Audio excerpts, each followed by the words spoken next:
مطلب عربی میں ہے ہی نہیں جو ہم نے اردو میں فلک کا مطلب لیا آسمان. قل اعوذ برب الفلق، کیا آسمان کے رب کی قسم. فلک کا مطلب ہے دو حصوں میں پھاڑ دینے والا، دا فشن. اور جو کسی بھی موقع پہ ڈائمینشن سپلٹ ہوتی، چاہے ایٹم کے لیول پہ ہوں چاہے کائنات کے لیول پہ ہوں، ایول اینڈ گڈ کا سپلٹ ہونا بھی. تو یہ کریشن کا جو فرسٹ ایلیمنٹ اللہ نے جیسے اس ذرے کو پھاڑا تھا اور پوری کائنات نکالی تھی، وہ ہے قل اعوذ برب الفلق. خالی فلک کا لفظ بتا رہا ہوں آپ کو، اور یہ سب سے اپروپریٹ اینڈ سمپلر میننگ ہے. سب سے کمپلیکیٹڈ میننگ ہے وہ والا آسمان جو ایک کرے کے اندر بیٹھے ہوئے انسانوں کو اوپر دیکھ کے نظر آ رہا ہے. حالانکہ اور بھی سارے آسمان ہیں، اتنے سارے کرے ہیں. ہم نے اتنا کمپلیکیٹڈ مطلب لیا ہوا ہے، حالانکہ اتنا بڑا سمپل مطلب تھا. اگر قرآن کے اینگل کو سمجھ جائے کہ قرآن کتنی بڑی کتاب، کائنات سے کم بات نہیں کرتا، اور کائنات کی جب بات کرنی ہے تو کائنات کے بلو پرنٹ کے اوپر سے سورہ فلق کا مطلب نکالنا ہے. اور جیسے آپ فلق کا یہ مطلب نکالیں گے کہ دو حصوں میں سپلٹ کر دینے والا، تب آپ کو پتہ چلے گا جادو کے خلاف، جنوں کے خلاف، ان کی شر کے خلاف سورہ یہ کیوں آئی. کیونکہ وہ اسی ٹیکنالوجی کے اوپر استعمال کرتے ہوئے حملہ آور ہوتے. آسمان کے رب کی پناہ مانگنے سے تو جادو اور اس طرح کے معاملات کی پناہ کی وہ اینٹی ڈوٹ دوا بنتی نہیں ہے. فلک کی پناہ، سپلٹر کی پناہ مانگنے سے، کہ رب کی پناہ مانگنے سے تو ملتی ہے آپ کو اینٹی ڈوٹ. آپ ایمان ہی غلط طرف لے کے جائیں گے. غلط طرف کا مطلب ہے کہ کسی اور طرف. ہم سب کا رب پہ ہی ایمان ہے، چاہے وہ فلک کا رب ہو چاہے وہ سپلٹر کا رب ہو، ہے تو وہی رب. ایمان کا لفظ اس لیے اس اصطلاح میں مجھے نہیں استعمال کرنا چاہیے. مگر آپ دوا کسی اور چیز کی لے رہے ہیں، بیماری کچھ اور ہے، تو اس لیے پھر علاج بھی نہیں ہوگا. ٹھیک ہے، چاہے وہ ایک ہی ڈاکٹر نے بنائی ہو. کیا کیا جائے؟ عربی سیکھنا اتنا ضروری ہے کہ میں آپ کو بتا نہیں سکتا ہوں. عربی اگر بچوں کو نہیں سکھا رہے تو آپ ان سے قرآن چھین رہے ہیں. اب تو روز بروز یہ بات یہاں ہو رہی ہے. عربی آپ نے سکھانی ہے اپنے بچوں کو. انگلش جس نے سکھاتے ہیں نا، بس اس نے عربی بھی سکھایا. تیسری لینگویج کون کہہ رہا ہے عربی انگلش نہ سکھائیں؟ کون کہہ رہا ہے اردو نہ سکھائیں؟ میں یہ کہہ رہا ہوں کہ میری لائف کا مشن ہے کہ مسلمانوں کے اندر، گھروں کے اندر عربی پہلی زبان ہونی ضروری ہے. بے شک 10 اور زبانیں بولتے ہو، پنجابی بولتے ہوں، پشتو بولتے ہوں، انگریزی بولتے ہوں، سرائکی بولتے ہوں، افغانی پرشین پشتون بولتے ہوں، ایران میں فارسی بولتے ہوں، مگر عربی ہر گھر کی زبان ہونی ضروری ہے. ورنہ قرآن پاک آپ کو آپ کے مولوی صاحب سمجھا رہے ہوں گے، اللہ نہیں سمجھا رہے ہوں گے. یہ اتنا بڑا فرق ہے. اور میں نے آپ سے کہا نا کہ کئی جگہوں میں 20 30 مطالب ہیں ایک لفظ کے.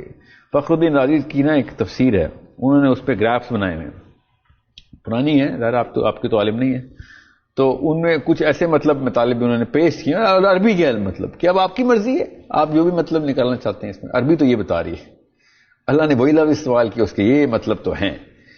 اتنا بڑا مطلب ایک انسائکلوپیڈیا کھل جاتی ہے کہ آپ سورہ فاتحہ کی 3 جلدیں بنانی پڑی، صرف سورہ فاتحہ کی، صرف اس گراف کے اوپر، کہ جس گراف میں وہ مطلب 3 جلدوں کا مطلب ہے کہ 3 کتابیں کھلتی ہیں سورہ فاتحہ کی. آپ خود سوچیں، آپ سورہ فاتحہ آپ اردو میں پڑھتے ہیں تو سورہ فاتحہ کیا ہے؟ پہلی کتاب، پہلی سورت ہے. سورہ فاتحہ کو فاتحہ ہی کیوں اللہ نے کہہ دیا؟ عربی دان کو خود ہی پتہ چل جاتا ہے کہ فاتحہ سے ہی کتاب ہونا شروع ہونا ضروری ہے. اردو میں فتح کا مطلب ہی کچھ اور ہے. فتح کا مطلب جیت ہے، حالانکہ فتح کا مطلب کھولنا ہے. عربی میں فتح لٹرلی بچے کو بھی پتا ہے، فتح افتح کا مطلب ہوتا ہے کھولو اس کو. تو وہ جو اوپننگ ہے نا، وہ قرآن پاک کھل رہا ہے. ابھی اصل میں صرف قرآن نہیں کھل رہا. دیکھیں سورہ فاتحہ میں کیا کیا چیزیں اللہ تعالیٰ پہلی آیت سے کھول رہا ہے. الحمدللہ رب العالمین، تمام کائنات کھول دی اللہ تعالیٰ نے. کہ کون سے عالمین ہیں؟ سب سے پہلے دماغ کو کھولا ہے کہ بھئی عالمین کیا ہوا، مطلب ہمارے علاوہ بھی ہیں جہاں پہ معاملات چل رہے ہیں. جی سب سے پہلی قرآن سٹارٹ ہی سے ہو رہا ہے. آپ کی ٹریجیکٹری زمین سے ایک دم کائنات کی طرف اللہ تعالیٰ لے کے جاتے ہیں. یہ ہے سورہ فاتحہ کہ کھول کیا رہی ہے چیز، وہ پوری کائنات کا نقشہ کھول کے سامنے بتا رہی ہے کہ کس دن. اور پھر یہ ورٹیکل سپلٹ کی، ہاریزونٹل سپلٹ بھی اللہ نے کھول دی کہ مالک یوم الدین کے یہاں سے لے کے یہاں تک کے اوپر پہنچو گے، اینڈ میں یوم الدین تک پہنچنا آپ نے. اس وقت کا ورٹیکل وائی ایکسس اور تمہارا ایکس ایکسس یہ لو. پہلی 3 آیتوں میں بتا دیتا ہوں. دس از سورہ فاتحہ actual translation of this word فاتحہ. کہ یہ کھول کیا رہی ہے، یہ وہ پورا کا پورا گراف کھول کے دے رہی. اب نکال کے دکھائیں کوئی اردو کی تفسیر جو اس اینگل سے، اردو ہی نہیں، اردو کے اندر الفاظ ہی نہیں ہیں کہ جو اس طاقت کو اپنا بیانیہ دے سکیں. مطلب ترجمے کے لیے بھی ہمیں تفسیر کرنی پڑے گی اتنی کمزور زبان میں. ہم اللہ نے قرآن پاک کے اندر عربی کے اوپر عربی کی ہی آیت بتا دی کہ عربی بھی اللہ تعالیٰ نے قرآن عربی میں نازل کیا کہ وجہ ہے اس کے پیچھے. اللہ تعالیٰ نے یہ بھی بتا دیا کہ یہ بھی نہ سوچنا کہ ہاں رینڈم ہیپ ہیزٹ اللہ تعالیٰ کیا، کوئی تکے نہیں ہے. اللہ تعالیٰ نے چن کے یہ عربی پہلے تیار کروائی انسانوں سے، ذہن تیار ہوئے، پھر اب قرآن نازل ہوا. خود سوچیں اس وقت بغیر قرآن کے بھی جاہلیہ کے مکہ میں بھی عربی اپنی زبان کی فراست کی وجہ سے کبر میں آ گئے تھے. اتنی بڑی زبان تھی. وہ لوگوں کو جو عربی نہیں بول سکتے تھے اجمی بولتے تھے. اجمی کا مطلب ہے اس کی زبان نہیں، اللہ ہی گونگا ہے. اور جس لیول کی شاعری وہ کر رہے تھے عربی کی طاقت کی وجہ سے.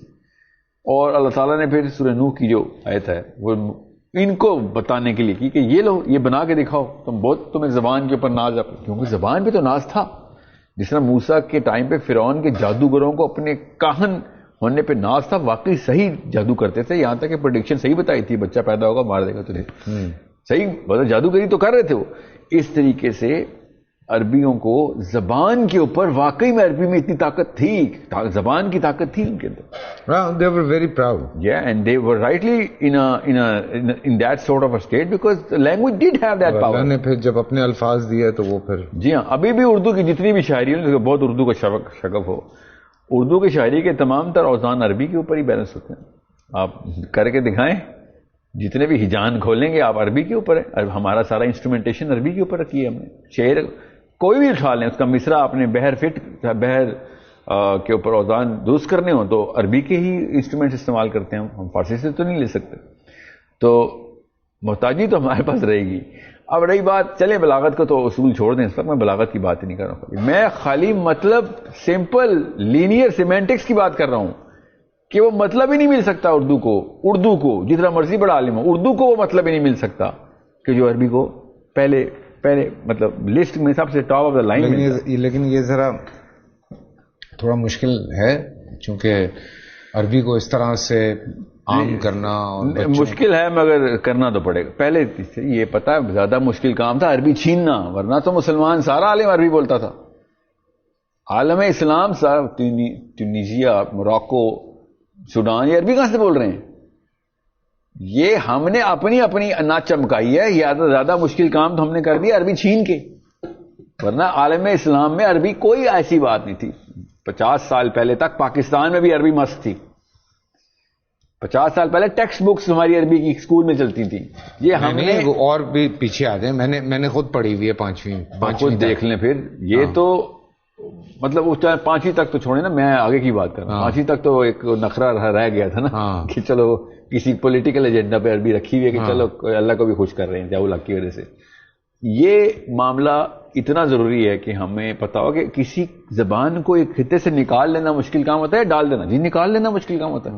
اردو نکال کے دکھائیں ذرا پاکستان سے، مشکل کام ہے نا. بالکل. انگریزی ڈالنا کتنا آسان تھا، بس ڈال دیا. 50 گوریاں گھسا دو، پورا کا پورا پاکستان کے سارے لڑکے انگریزی سیکھ لیں گے. بالکل ایسے ہی اللہ تعالیٰ کی کتاب نہیں ہم گھسا سکیں. جس دن اللہ تعالیٰ کی کتاب پاکستان میں گھسا دی، سب عربی سیکھ لیں گے.